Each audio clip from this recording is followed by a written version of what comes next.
Well, welcome to the journey. My name is Kevin Polky, and I am the host of the journey. And as we are starting a new year and looking at talking about the reflecting on 2022 and uh, what goals were accomplished, what events happened that we now have changed the trajectory of our personal lives and the world around us. Things that we may have said a year ago that we wanted to do, and we ended up not doing, or maybe got distracted and didn't follow through. This is all the time that we usually these first week or so after Christmas and the first couple weeks leading into the new year is usually a time when we can look at uh, reflect on the past and look at how we can move into the future. A week or so ago, I was doing just that. Had some time during our break between Christmas and New Year's, and had the opportunity to reflect on 22 and thinking about 23. And well, let me go ahead and I'll read it to you. It was a story or a blog that I wrote for another particular project. Let me read it to you, and then we'll reflect a little bit about it afterwards.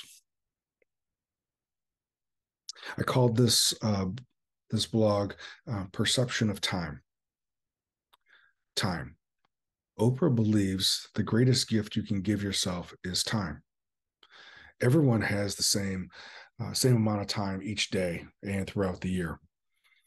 This concept of time is moving too fast or time is moving slow is just a matter of perception. As we know, though, our perception is our reality. Similar, we can find ourselves stuck in the past or paralyzed as we dread what might happen in the future. So, what can we do? As I think about this, I think about the idea that we can be intentional about learning from the past and making plans for the future while fully experiencing the present. I believe an aspect of taking care of ourselves is taking some quiet time to meditate on our desires for the future and develop a plan to achieve those desires. I know for me, one of the biggest battles that I have is how do I stay in the moment? One of the tools that work for me, well, that's when I choose to utilize it, is catching myself not being in the moment, meaning I end up focused on something has already happened or maybe didn't happen, or I project into some time into the future what could or what if may happen. When I notice myself doing that, I recognize I'm not in the present because I'm either somewhere in the past or somewhere projecting to the future. And instead of judging myself about doing that once again, that I just notice it and then gently bring myself back to the present. I think for me, the key to that is one, the awareness that I'm not in the present, and two, that awareness and not judge myself about being in the past or into the future, and then just gently bringing myself back into the moment. By doing this, it gives me the opportunity to savor right now, regardless if that is something that may be tied into tied into nature, like a sunrise or a sunset or a crisp morning, or noticing the sun is shining after consecutive days of cloudiness. Or maybe it's savoring a moment in the midst of going out to eat with friends or family, and then just catching and observing the moment and being present right then. Or for me, being a sports person, in the midst of observing or watching an activity or a sporting event or something on TV, that I stop and reflect, that I get the opportunity to watch this and I'm catching maybe an opportunity for greatness to be, for greatness to happen,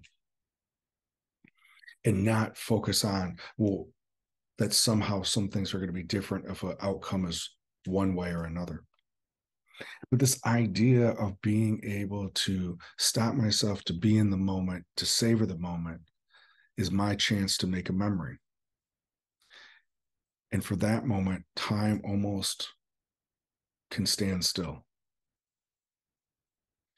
For me, I think that is the primary goal that I want to have for this coming year. How can I be conscious and savor more moments that are just maybe the ordinary moments, and then bookmark as well those moments that might be written down in history books. Either way, as I am as I am being conscious and being intentional about being in the moment, they will be a memory that will go into my personal history books. Regardless if you have set some goals and desires from a physical standpoint, from an intellectual or financial standpoint, or from a spiritual growth standpoint, it comes with one, pausing long enough to reflect on that and what you desire, and then developing a plan to intentionally accomplish those. The more that we can be intentional about what we do with our time, the better that we're going to feel about how we're interacting with the world, interacting with the people in the world, and how we can see that any moment can be special and sacred as long as we're present in it. Maybe that is what they refer to as it being a gift, being in the moment. As always, I appreciate you listening. I appreciate you you being here. Encourage you to pass this. If there's anything that stood out to you or struck you, I would encourage you to pass this on to someone else. We never know who may benefit from a word of encouragement or a way of maybe looking at something different. As always, as I mentioned, I appreciate you being here and look forward to being with you next week.